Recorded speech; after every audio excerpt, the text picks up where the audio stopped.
யார் என்ற விவரம் சொன்னாதான் தெரியும். அது உஷாராக எவ்வளவு எனக்கு பால வச்சு அன்னை குந்தி வயத்தில் அவதாரித்த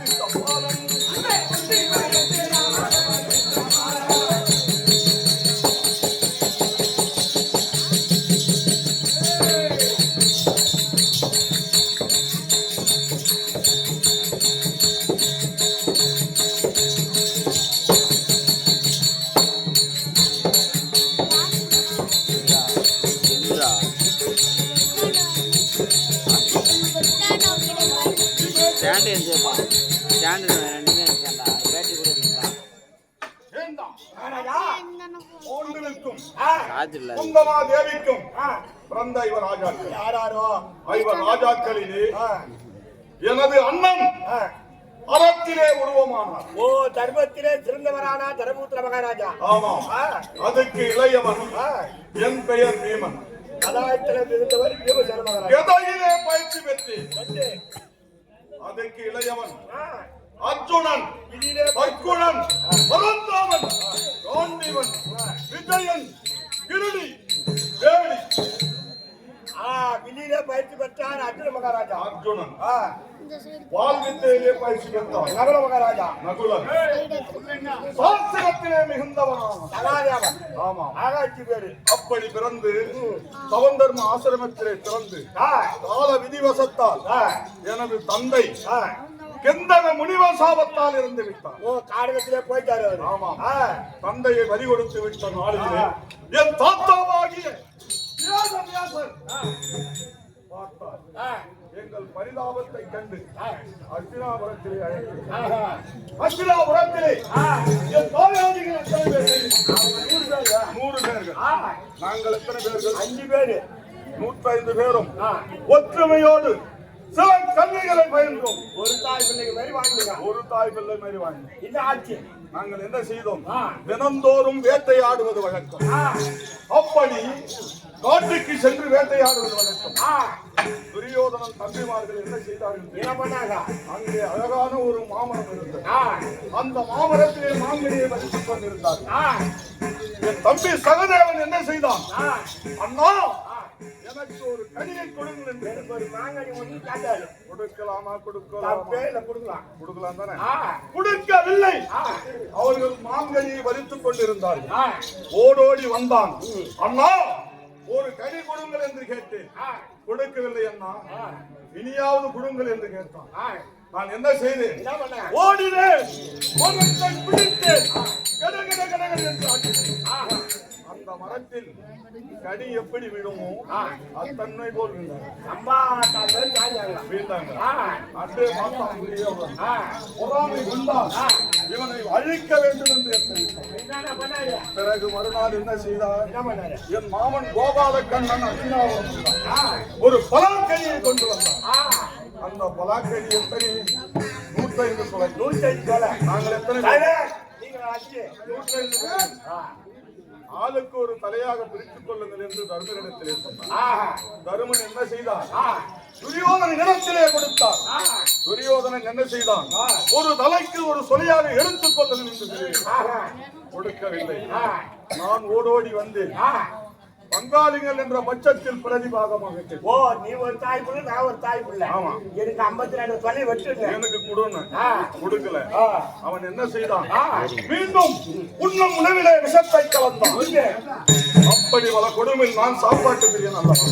என் கரத்தையும் கால்களையும் கட்டி கங்கை என்று சொல்லக்கூடிய ஆற்றில போட்டாங்க. அது எங்கே சென்றது? நாகலோகம் சென்றது. நாகலோகத்திலே இருக்கக்கூடிய பாம்புகள் எல்லாம் நமக்கு சரியான இறை கிடைத்து விட்டது. என்னை கடித்தது. அந்த விஷம் பூரா அதுக்கு ஏறிடுச்சு. பாம்புக்கு ஏறிடுச்சு. என் விஷம் வந்து அதுக்கு ஏறிடுச்சு. அது விஷம் எனக்கு ஏறல. ஒண்ணும் தெரியல. எல்லாம் போட்டு போயிடுச்சு. அதில் ஒரு தப்பி விளைத்த நாகேந்திர இடத்திலே இழுத்து சென்றது. ஆமா, அவன் என்ன செய்தான்? அதே நீ யார்? எந்த நாட்டை சேர்ந்தவன்? எந்த ஊரை சேர்ந்தவன் என்று நாகேந்திரன் என்னை கேட்டான். துரியோதனால் பல வஞ்சக சூழ்ச்சியினால் நான் இங்கு வர வேண்டியதாக ஆகிவிட்டது அப்படி என்று தெரிவித்து அங்கே அப்படி தெரிவித்து அவர் வழியில புறப்பட்டு வருகின்ற நேரத்திலே இந்த கதை கிடைத்தது. இந்த கதை ஆமா அது என்ன பண்ண ஐயோ இந்த கதை எனக்கு வேண்டும் கொடுங்கள் என்று கேட்டேன் அவர் என்ன தெரிவித்தார் தெரியுமா நாகேந்திரன் நீண்ட நாளாக இந்த கதை இங்க இருக்கு யாரும் தொடல ஒரு காலத்திலே மிருகண்டாயர் பிள்ளை இல்லைன்ற காரணத்தினால் வரம் கேட்டு 100 வயது பிள்ளை வேண்டுமா அல்லது 16 வயது பிள்ளை வேண்டுமா அப்படின்னு ஏன் ஐயா கேட்டீர்கள் என்று கேட்டேன் 16 வயது அறிவு ஆற்றுதோடு இருந்து அப்படி இருக்கிறத விட இந்த உலகத்தில் 100 வயது இருந்து எதுக்கு அவர் ஒரு ஆலயமாக சென்று வந்தார் திருக்கடையூரிலே இருக்கின்ற நேரத்திலே யமன் வந்து விட்டான் அப்படி வருகின்ற நேரத்தில் சிவனையும் சேர்த்து போட்டாங்க என்னுடைய பக்தன் என்னை வந்து வணங்கும் போது நீ எப்படா போலாம் ஐயா உன் கட்டளை தானே என்று யமன் தெரிவித்தான் சிவபெருமான கோபம் அருந்தி எட்டி உதைத்தார் யமனுக்கு பெயர் உதைத்ததனால் காலன் என்று பெயர் ஆமா பிறகு வந்தேன் என் காலுக்கு தட்டினேன் திருவிரலை ஆகாயம் நோக்கி சென்றது இந்த கதை கரத்திலே ஏந்தி அச்சிராபுரம் வந்து என் அன்னை வணங்கி விட்டு அப்புறம் என்ன செய்தேன் அன்றை இப்போது பக்கம்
அவரு மோசமான அது கம்பீரமா வர்றாங்க குதிக்கிற 20 ஐட்டம் இவங்க வர்ற வியாகத்துக்கு என்ன கேட்காம அவர் காட்டுக்கு போய்க்கிறாரு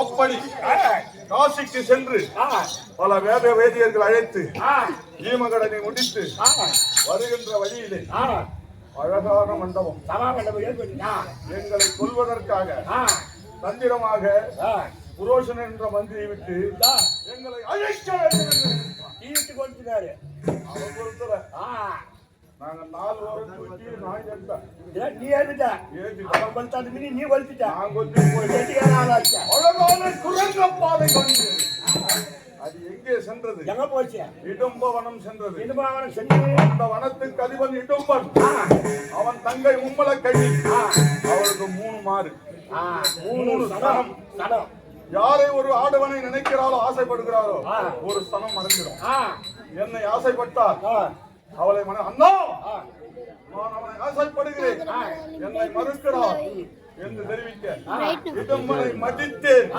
பக்காசுரனை மடித்தேன் அவன் தங்கை மும்மலக்கனியை மறந்து அங்கு ஒரு வெள்ளையை கடோர் கஜனை பெற்று பிறகு அந்த காட்டுக்கு காவலாக வச்சுட்டு மறுபடியும் எங்க போனீங்க ஆமா பாஞ்சால நாடு சென்றோம்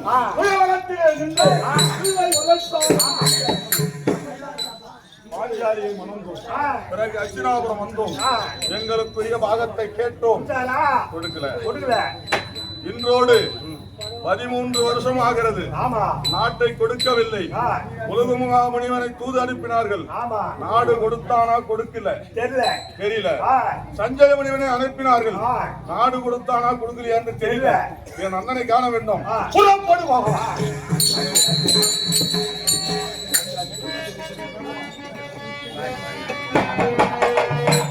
இப்போது பீமசேனன் மகாராஜா சபைக்கு வந்து தன்னுடைய தம்பியாக விளங்கக்கூடிய அர்ச்சன பெருமானை அழைக்க அர்ச்சன பெருமான் சபைக்கு வருகிறார். அன்னவரால் கதை தொடரும்.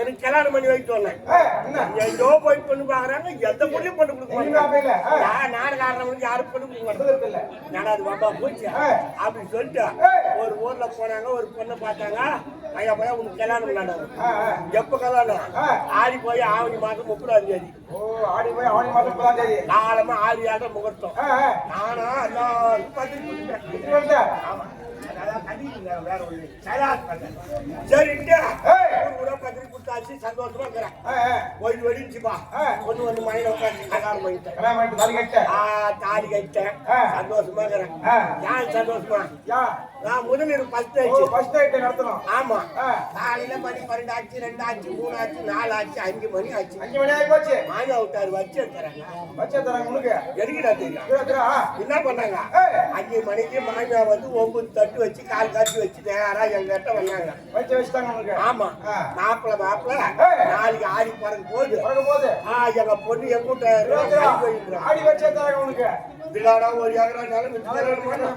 இல்லடா மாமா போச்சா சரி ஏன்னா மிகுவா முடிக்கணும்னா அனுப்பி போயிட்டவா சரியா ஓடின்னு அனுப்பிட்டேன் ஓடின்னு அனுப்பி சாப்பிட்டா வாந்தி வந்து போனா ஆமாம்பா போச்சு பட்டா தூக்கமே வர மாட்டேன் சரி கோயில் எப்ப வெளின்னு பார்த்த கோயில் வெடிச்சு சும்மா போலாமா என்ன பண்ணுவேன் திருவண்ணாமலை பஸ் ஸ்டாண்டு போனேன் பாயப்பாயம் கொய்யாப்பாயம் நாகாபாயம் இந்த ஓய்வு கூடு கட்டி வச்சுக்கிறான் பாரு அழிவு போன அத 3 பை வாரிக்கினேன் என் மாமியாவோட ஆற்காடு நேரம் பஸ் ஏறி போறேன் ஆற்காடு போறேன் எங்க மாமியா சாணி போட்டு கோலம் போட்டுக்கிறாங்க ஆடினிக்கு என்ன பார்த்தா நேரம் அப்படியே என்ன பண்றாங்க எங்க மாப்பிள்ள அது வராது அண்ணாருக்கு சொல்றாங்க அவங்க குச்சால போடுறாங்க வாங்கினாங்க போய் நின்ன கைப்பைய வாங்கினாங்க எங்க மாமியா என் பொண்டாட்டியா எங்க மச்சா 3 பேரும் ஆளத்தை எடுத்து சுத்துறாங்க புது மாப்பிள்ளையாச்சா ஆளை எடுத்து சுத்துறாங்க சரி ஒத்த காலை எடுத்துக்குள்ள வச்சு வாங்கினாங்க தோத்துக்கால உள்ள போனேன் சும்மா மாப்பிள்ளைக்கு சும்மா விடுவாங்களா என்ன தேய்ச்சிக்கினாங்க ஆடியாச்சா கால் சாவரம் ஓடுறா தான் என்ன தேய்ச்சிக்குவாங்க கால் சாவத்தி வச்சாங்க அங்கே நல்லா விளையாட்டு கறி வாய்ப்பு 2 பாட்டில் சாப்பிட்டேன் எல்லாம் தூங்கிட்டேன் நான் முதல் நாள் பூச்சி 2வது நாள் வடை சுட்டு போட்டாங்க ஒரு 40 வடை சுட்டாங்களே எண்ணெய் வாங்கிட்டு அன்னைக்கு கம்மி பண்ணிட்டேன் 3வது நாள் முடி சுட்டு போட்டாங்க ஆனா ஒரு 5 முடி துண்ண மாதிரி அது சரியா வேவல குட்டிச்சு அன்னைக்கு நம்ம பார்த்துட்டேன் 4வது நாளே நம்ம ஒரு பாருங்க என்ன பழகம் 1 கிலோ எள்ளு ஒரு வச்சு 1 கிலோ வெள்ளத்தை போட்டு எள்ளு உண்டு வச்சாங்க அது சிம்மி எரிக்கி நான் தெரியும் நான் எள்ளு உண்டை பயக்கவே கிடையாது தவறால 3 உண்டி ஆக்கி எடுத்தாங்க எடுத்தாது இலையில ஒரு உண்டி எடுத்து வச்சாங்க அடுத்த 2வது உண்டியை வைக்காதாங்க ஏமானா நான் துண்ண மாட்டேன் சாப்பிடல சரி மாப்பிள்ள துண்ண மாட்டாங்க 2 உண்டி எடுத்து போட்டாங்க அந்த எள்ளு உண்டிய பாதுகாரா எடுத்து வாயில வச்சா என்ன ஆச்சு இந்த வெள்ளத்துக்கு எள்ளுக்கும் தேராடி ரொம்ப சாப்பிட்டேன் இன்னொரு 2 உண்டு மேலே அடிச்சுக்கிட்டு மணி 3 ஆச்சு 4 ஆச்சு 7 மணி ஆச்சு அவங்க சாப்பிட்டு தூங்குறாங்க நான் என்ன பண்ணேன் எள்ளு உண்டை இழந்தது தடவிட்டு போறேன் அடுப்பால போய் டபராவில பார்த்தா எள்ளு உண்டை காணும் சாப்பிட்டுக்கிறாங்க எள்ளு உண்டை தான் டபராவில் இல்லையா எள்ளு உண்டை எந்த உரல இடிச்சிருப்பா உரல தேடுற உரல தேடி மாட்ட மாட்டாங்க போயிட்டேன் மாடு பசு கண்ணு போட்டு 3 மாட்டை ஆயிடுச்சு அந்த கண்ணு வரல மாட்டு கொட்டாயில மாட்டை குட்டி அடி கட்டல கழிச்சு குட்டி அடி கட்டல உரல மேல கையை வச்சா பிசு பிசு உரல மேல நாக போட்டு 4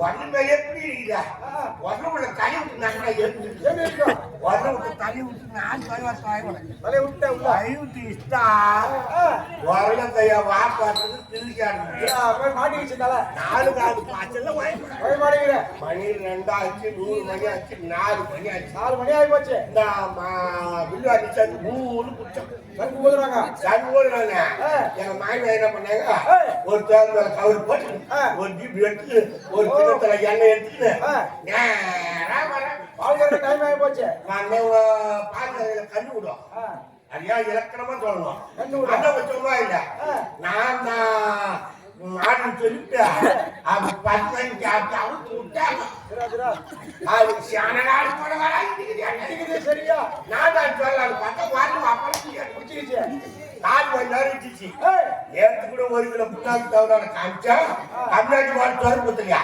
அன்னைக்கு குச்சி அடி கட்டாங்க நான் நெளிறேன் மாடு நிலத்துக்கு நெளிதுன்னு காலை கட்டி பால் கறந்து அதுக்கு எது தெரியாது இந்த தோல் வேலைக்கு கவுரு அது எத்தாலும் ஒரு காலை போட்டு காலை கட்டாலும் சொல்லு பார்த்தா வந்து வாப்பாடு காலை கட்டேன் இந்த டீபிள் இருக்கிற தண்ணி அடிச்சு சாலிச்சு நான் சொல்ல அது பார்த்தா வந்து வாப்பாடு கிளிக்காடு தலைமைக்கு மாட்டிக்கிச்சு மேலு வாடு எண்ணெய் கிடத்தை எடுத்து அந்த எண்ணெய் எடுத்து அங்கேயே தடவுறாங்க ஐயோ ஐயோ இதாரு மாந்தாரு அடப்பா அடலப்பா நம்ம மாட்டுக்கு எடுத்து 4 காமிச்சானே கதிரிங்கிற மாட்டுக்கிறடா ஒரே காமிச்சு இவன் பாரு காட்டுவாங்க எடுத்து தள்ளி நின்று போது வந்தாங்க அஜய் மகாராஜா கற்பா அவன்